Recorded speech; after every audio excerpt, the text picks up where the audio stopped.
Here are my predictions for the 2026 NFL Awards. Starting off with Offensive Player of the Year, the only guy who was really consistent the entire year was Tatoya McMillan. Jackson Dart was injured for parts of the seasons and just didn't win enough games. Emeka had a really good start to the season. It looked like he was just going to run away with it after like week 5. But then he started to fall off once Chris Godwin and Mike Evans came back. Trayvon, he didn't really do a whole lot in the first half, kind of picked it up towards the end, but he was still the secondary guy to Ramondre Stevenson. And Tyler Show, he wasn't even a starter the whole year. He only started for like 3 quarters, and he actually did pretty good. I think if anyone not named McMillan's gonna get it, I think it will be Tyler Show. But McMillan, only rookie receiver with 1,000 yards. No running back really like shined the whole season enough. The only real guy that I could think of that like got 1,000 yards as a running back total was Ashton Jeanty. He's not even a finalist, and even then, that was combined yards. McMillan was the only guy who was really consistent. I feel like it kind of has to go to him. And out of all 5 of these guys, McMillan was the only one who really played like a very important role in their playoff run. 3 other teams didn't even make it, and Trayvon hasn't really done that big of an impact for the Patriots during the playoff run the same way McMillan did during the Panthers' one game, as he was the primary receiver. For Defensive Rookie of the Year, I think you can make a solid argument for Nick Emmanuel. I don't think I'm saying his name right, but I think you can make an argument for Nick, James Pierce Jr., and Carson Swarninger. All 3 of those guys were very, very good at their position. I'm not 100% sure, but like I'm fairly certain that James Pierce was the only rookie with 10 plus sacks, and he had 10.5, which is amazing. Like he was a very, very good part of the Falcons defense. For Carson Swarninger, I didn't watch a lot of Browns football because it's the Browns and they're not very good. But the one game I did watch, Carson was all over the field. He looked like he genuinely wrecked the entire game. He looked really good, and for like him, that kind of sealed it for me. Like he has looked so unbelievably good as a rookie that like I think it's gonna go to him. I think it's important to know that like this award is just for like regular season because Nick Emmanuel has done really really good in the playoffs, and I think if you include the playoffs with this award, it should go to him. Don't get me wrong, he was really good in the regular season, like really, really good. But I think this past couple weeks in the playoffs, he's really stepped it up, like even more than he has before, which kind of overshadows what James Pierce and Carson Swarninger did. But I think it's gonna go to Carson. I think the Browns are gonna sweep the defensive awards. Moving on to the Assistant Coach of the Year award. All of these guys deserve it. All of these guys were very, very important to their teams. I think it should go to the Seahawks OC Clint Kubiak. This year, he really did a great job with JSN, made JSN look like the best receiver in football. He continually made Sam Darnold look really good even after leaving the Vikings, having his whole long career being a backup. We all know the story, but he kept Sam Darnold looking like a superstar.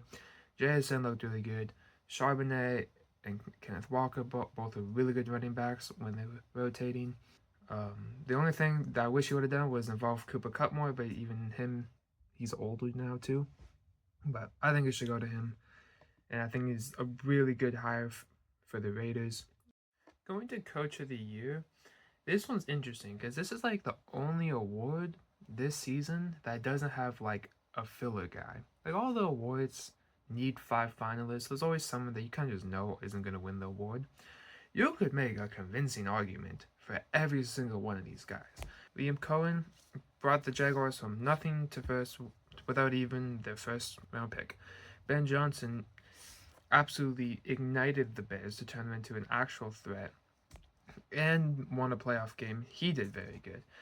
Mike McDonald, he brought the Seahawks to the Super Bowl. The Seahawks defense, which is his specialty, is one of the best I've ever seen. Kyle Shanahan won a playoff game and won, I think it was 12 games with a very injured roster and practically played with a practice squad. Mike Vrabel, in his first year with the Patriots, brought them back to the Super Bowl after a pretty lackluster season beforehand. Completely turned them around. It's like all of these guys, you can make an argument. I think Ben Johnson's gonna get it because I feel like turning the Bears was a much bigger feat than any of the other teams. Like Seahawks were always like good. They were kind of just missing that one piece. 49ers are always good. Patriots have been good for a while, and they have a new quarterback. Don't get me wrong; they all did a great job. And with the Jaguars, I think Liam Cohen's not going to get it just because they didn't win a playoff game, unlike every other team. But with Ben Johnson, I think he really turned this franchise around that really needed to be turned around more than the other three teams. So I think it's going to go to Ben Johnson. So I'm going to try to predict the Protector of the Year award, but I'm going to be honest. I don't know that much about O linemen. So what I'm going to say might sound insane to some fans who actually watch the O linemen. I don't really watch them unless they're on the Eagles. My prediction is going to be Joe Thuney, just because of how good the Bears were and how important he was to the Bears. The other person that I've read that could get it is Garrett Bowles. Yeah, I just don't know enough about O linemen to make it an accurate prediction, so I'm just gonna say Joe Thuney. Okay, for the Comeback Player of the Year award, this one is kind of unfortunate because for the first half of the season, it wasn't even like talked about because it was gonna go to Daniel Jones, but then he tore his Achilles, and now he's not even a finalist, and now we can't even vote for him. But I think even with Daniel Jones out, I think the answer here is pretty obvious. It should go to Christian McCaffrey. Christian McCaffrey was absolutely amazing this season. He's an MVP finalist. And I think that in itself should give it away that it should go to Christian McCaffrey. Defensive Player of the Year, I'm just going to keep this simple. It's going to Myles Garrett. I don't think that's even a question. The only thing that is a question is why is Brian Burns not a finalist? Because he was, what, second in the league in sacks? He was amazing. I don't know why he's not a finalist. But, yeah, not much to say about the Defensive Player of the Year. It's going to go to Myles Garrett. For Offensive Player of the Year, it's really just going to come down to Puka or Jackson. Both of these guys are really good. They had very, very similar stats.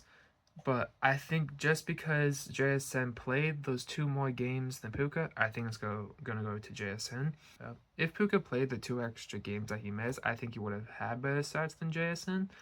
But because he didn't, it's 2 less stats, with 2 less games off his stat sheet that JSN has. And because they're so similar, but JSN has those 2 extra games on him, I think it's going to go to JSN. Both these guys are deserving.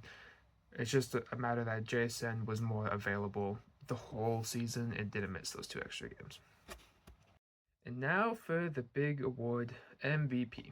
This is the first MVP award in a couple years now that I honestly think could go to multiple people. I think the past couple years it's been very clear that it's going to go to someone. Even last year was the closest. I feel like everyone kind of knew it was going to go to Josh Allen, but you could make the argument for Lamar or Saquon. But I feel like everyone kind of knew it was going to be Josh. This year, it could, like, on Thursday, it could very well be Drake May or Matthew Stafford. Both of these guys were very good. Personally, I think it's going to go to Matthew Stafford for the sole purpose of he had a harder schedule. Both these guys are very good. Their stats are both very, very good. But I think they're going to give it to Matthew Stafford because he got those stats against harder teams. Don't get me wrong. The Patriots can't pick their schedule. This isn't college. But I think Matthew Stafford is going to win this. I think they're going to be a little biased because he's older and doesn't have a lot more time. I know it kind of sucks to say, but let's be honest here. So, if I had to bet, I would bet on Matthew Stafford. And those are my predictions. I'm recording this a day before the awards ceremony because for some reason I thought the awards were on Saturday, so I'm gonna really edit this and this will probably come out the same day.